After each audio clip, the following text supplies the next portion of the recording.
اللہ نے بے پناہ صلاحیتوں سے نوازا ہے اور مسئلے مسائل کے اعتبار سے ڈبل پی ایچ ڈی کیے ہوئے ہیں۔ اس علاقے میں، اس جوار میں سمجھتا ہوں کہ 400-500 کلومیٹر کے ایریا میں اتنے بڑے پائے کے کوئی عالم اس وقت موجود نہیں ہے۔ یہ ہم سبوں کے لیے فخر کی بات ہے، گھمنڈ کی بات ہے کہ اللہ تبارک و تعالیٰ نے اس سرزمین کو، اس علاقے کو اللہ تبارک و تعالیٰ نے اتنے بڑے علماء سے نوازا ہے۔ ہم لوگ حضرت کا دیدار کریں بڑی ادب و احترام کے ساتھ۔ اہل موہن پور کی جانب سے آپ سے گزارش کرتا ہوں کہ آپ تشریف لائیں اور ہم سامعین کو مجلہ و مصفہ فرمائیں۔ بسم اللہ الرحمن الرحیم۔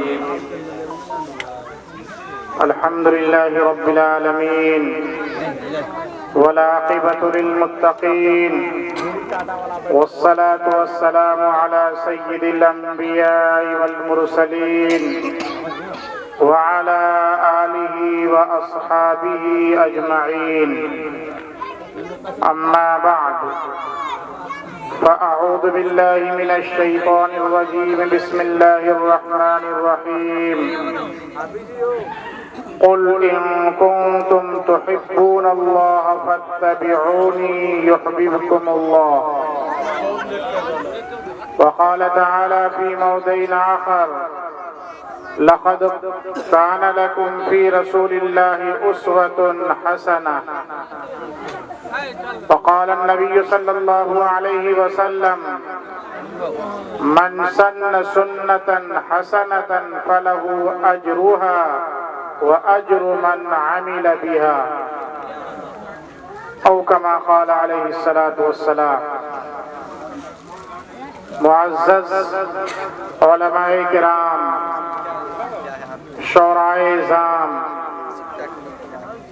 اسٹیج پر تشریف فرما ہم سب کے بزرگ جناب قاری اجمل صاحب دامت برکاتہم العالیہ، اور عزیزان گرامی جناب مفتی زین الدین صاحب، جناب مولانا اسماعیل صاحب، اور ہر دل عزیز جناب قاری ندیم شاد صاحب، اور موہن پور کے باشندگان، آج کی یہ مجلس، آج کی یہ نشست، آج کی یہ محفل در حقیقت قاری ندیم شاد صاحب نے اپنے بیٹے اور بیٹیوں کے عقیقہ کے عنوان سے منعقد کیا ہے۔ حقیقت تو یہ ہے کہ عقیقہ کوئی ایسی چیز نہیں ہے جس کا جشن منایا جائے، جس کے لیے کوئی بڑا پروگرام کیا جائے، لیکن چونکہ آپ کے اس دیار میں، آپ کے اس علاقے میں عمومی طور پر لوگ عقیقہ کی حقیقت سے واقف نہیں ہیں، عقیقہ کی شرعی حیثیت کو نہیں جانتے، لوگ دیگر مختلف قسم کے خرافات، بدعات اور رسم و رواج میں مبتلا ہیں۔ اس لیے انہوں نے اس موقع کو بہتر سمجھتے ہوئے، اس موقع کو غنیمت سمجھتے ہوئے، وقت کے حساب سے ایک مجلس کا انعقاد کیا، اور اس میں قرب و جوار کے علماء کو مدعو کیا، جس کا مقصد صرف اور صرف لوگوں کو، علاقے کے افراد کو عقیقہ کی حقیقت سے روشناس کرانا ہے، اور دیگر رسم و رواج میں مبتلا افراد کو ان بدعات سے، ان خرافات سے، ان رسومات سے نجات دلانا ہے۔ اس لیے اس مجلس کے انعقاد پر عزیزی قاری ندیم صاحب قابل مبارکباد ہیں۔ نوجوانوں، بزرگوں اور بچوں، اللہ تبارک و تعالی نے ہم اور آپ کو مسلمان بنایا، ایمان والا بنایا۔ مسلمان اور مسلم یا اسلام سب کا مفہوم ایک ہی ہے، اطاعت و فرما برداری کرنے والا۔ اللہ تبارک و تعالی نے ہم اور آپ کو پیدا کر کے شتر بے مہار کی طرح ایسے ہی آزاد زندگی گزارنے کے لیے نہیں چھوڑ دیا، بلکہ انسانیت کے وجود میں لانے کے ساتھ مختلف قسم کی پابندیاں عائد کی، اور اس پابندیوں کو بتلانے کے لیے اور ان پر عمل پیرا کرانے کے لیے نبیوں اور رسولوں کا سلسلہ جاری اور ساری فرمایا۔ چنانچہ ہم اور آپ جانتے ہیں کہ سب سے پہلے انسان حضرت آدم علیہ وعلا نبینا الصلاۃ والتسلیم ہے، اور وہ سب سے پہلے پیغمبر اور سب سے پہلے نبی بھی ہیں، یعنی کہ انسانیت کی وجود سے ہی نبوت کا سلسلہ شروع ہو چکا ہے، اور وہیں سے مذہب اسلام کی ابتدا بھی ہے۔ نبوت کا یہ سلسلہ نبی کریم صلی اللہ علیہ وسلم ہمارے اور آپ کے آقا و مولا خاتم النبیین والمرسلین، سید الکونین، فخر کائنات حضرت محمد صلی اللہ علیہ وسلم پر آ کر کے ٹھہر گیا۔ اب کوئی دنیا میں نیا نبی آنے والا نہیں ہے، نبوت و رسالت کا سلسلہ ختم ہو چکا ہے۔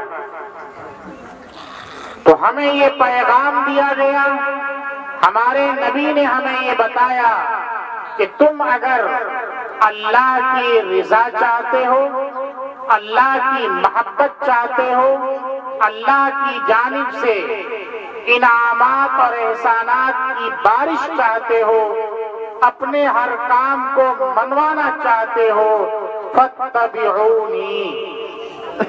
اللہ تبارک و تعالیٰ نے ارشاد فرمایا فاتبعونی، نبی کی زبانی یہ کہلوایا کہ لوگوں سے آپ کہہ دیجئے کہ میری پیروی کرو، میری اقتدا کرو، میرے نقش قدم پر چلو۔ میں جس طریقے کو لے کر کے آیا ہوں، جس مذہب کو لے کر کے آیا ہوں، جس شریعت کو لے کر کے آیا ہوں، جس دین کو لے کر کے آیا ہوں، تمہیں اپنی زندگی اسی دین، اسی شریعت، اسی طریق اور اسی سنت کے مطابق گزارنی ہوگی۔ اور جو چیزیں نبی کریم صلی اللہ علیہ وسلم لے کر کے آئے، انہی میں سے ایک چیز عقیقہ بھی۔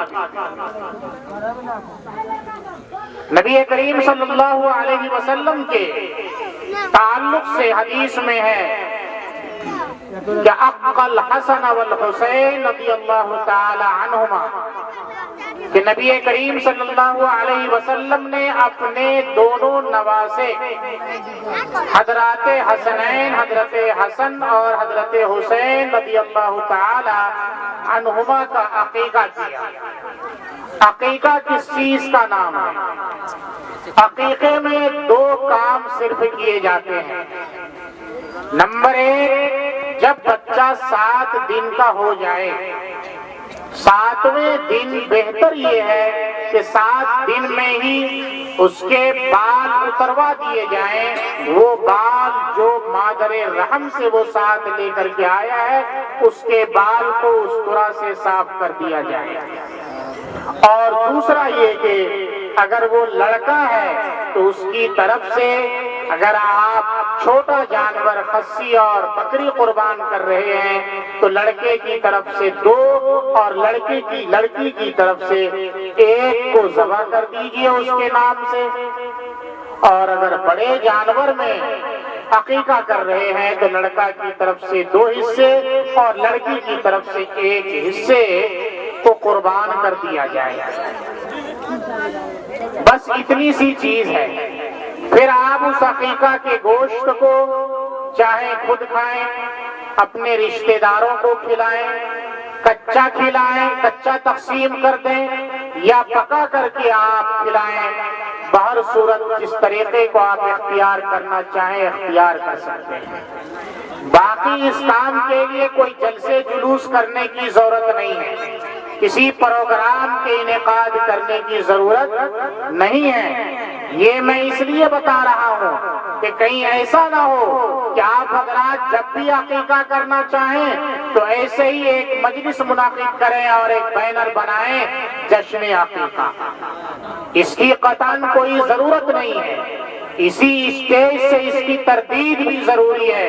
اس لیے میں اس چیز کو مکمل طریقے پر واضح کر دینا چاہتا ہوں کہ یہ کوئی چیز جشن منانے کی نہیں ہے. لیکن آج کی یہ جو مجلس منعقد کی گئی اس کی غرض میں نے ظاہر کر دی ہے کہ مقصد یہ ہے کہ عقیقہ کے تعلق سے لوگوں میں بیداری پیدا کی جائے. حدیث میں آتا ہے کہ نبی کریم صلی اللہ علیہ وسلم نے فرمایا کہ جب بچہ پیدا ہو 7واں دن پورا ہو جائے تو 7ویں دن ہم نے بتایا کہ اس کا عقیقہ کر دینا ہے اور اس کا نام رکھ دینا ہے. اچھا نام منتخب کرنا ہے. یہ والدین کی ذمہ داری ہے. والدین پر بچے کا حق. آج ماڈرن زمانہ ہے، جدت پسندی کا دور ہے. لوگ نئے نئے نام تلاش کرتے ہیں اور